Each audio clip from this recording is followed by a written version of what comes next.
Bonjour les IMA thérapeutes, nous voilà avec Karine que vous connaissez bien qui gentiment accepte de témoigner une nouvelle fois et peut-être une dernière fois puisque on est à la fin de notre prise en charge avec Karine avec beaucoup d'émotions.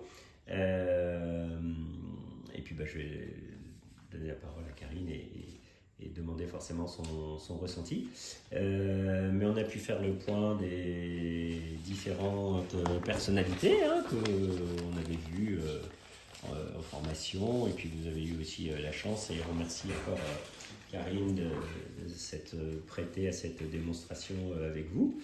Et puis qu'est-ce qu'elle dit Karine par rapport à ces personnalités aujourd'hui? Qu'est-ce qu'elle dit?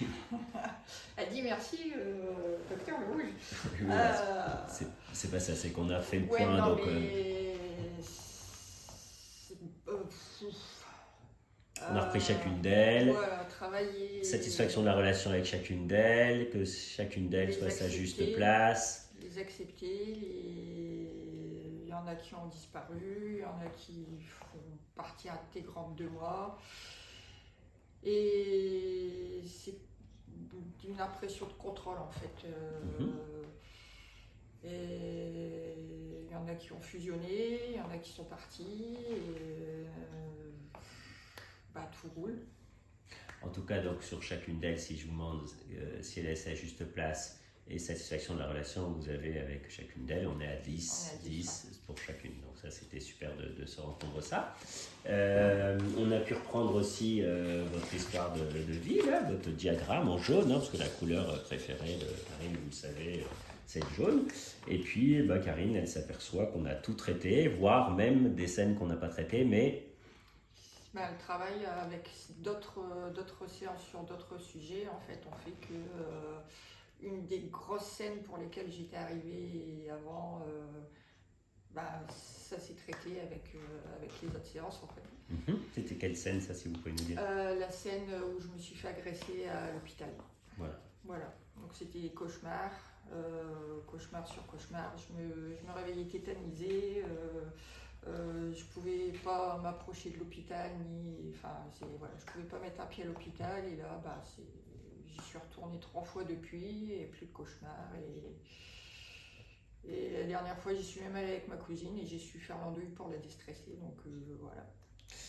Donc vous voyez, c'est chouette de se dire qu'en traitant des scènes préalables, on tire sur la bonne racine d'une mauvaise herbe, et on en emmène plein d'autres. Et cette scène pour laquelle Karine était venue me consulter essentiellement, puisque mon mandat c'était de ne plus avoir de cauchemars en partie, et là Karine n'en a plus du tout.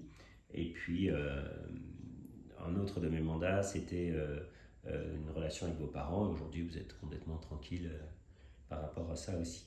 Donc mandat rempli, les personnalités 10-10 pour chacune. On a regardé le diagramme, il n'y a plus de scène, voilà. Et puis Karine me disait qu'elle a pu réutiliser son lieu sécure et son lieu de rencontre sécure. Si vous voulez bien échanger un petit peu de mots, là, à quelle occasion? J'avais rendez-vous pour... ma mère est décédée au mois de juin. Donc j'avais rendez-vous chez le notaire avec mon père, mon frère et ma soeur, avec qui j'ai plus aucune relation. Donc la notaire m'a posé le rendez-vous avec eux, complètement stressée. En ultimatum. Voilà. Donc je voulais pas y aller, j'avais peur de la façon dont ça allait se passer. Et je me suis pris 2 heures pour moi avant le rendez-vous à travailler sur mon lieu sécure. Super. Un petit peu réfléchir à aussi les différentes personnalités, tout ça. Je me suis posée et j'ai pu aller au rendez-vous. Bon, j'avais de l'appréhension, de l'anxiété, tout ça, mais au final, tout s'est bien passé. Et j'ai pu passer cette épreuve comme une personne normale. Voilà. Voilà. Comme vous le disiez, dans ce lieu de rencontre sécure, alors vous n'aviez pas forcément échangé avec les autres parties émotionnelles, mais vous étiez sentis bien tout ensemble, et ça vous a permis de retrouver, je sais pas, l'énergie, de la force, je sais pas. Ouais, c'est pas une motivation, c'est bah, j'ai pas laissé la peur me contrôler en fait. Super. Et j'y suis allée. Après le lead. Très bien. Voilà. Super. Et puis aujourd'hui, on a pu refaire le point sur notre fameux immeuble du bonheur. Et Karine, elle sait bien qu'à tout moment, elle pourrait se faire réactiver par une de ses émotions. C'est une mémoire traumatique qui pourrait être la colère, la tristesse, l'incompréhension, l'injustice. Mais quel est l'antidote à ça? Quelle question elle doit se poser? Alors, si c'est normal ou pathologique. Voilà, juste en se posant la question normale ou pathologique. Il est normal des fois de ressentir de l'injustice ou de la colère et le cerveau reptilien vous envoie ce message et c'est pas forcément pour autant que vous devez retourner au 3e sous-sol ou vous dire ça y est, ça recommence, je rechute, je m'en sortirai pas, etc. Et qui est tout à fait normal. Merci Karine et puis on reste en lien de toute façon. Merci à vous.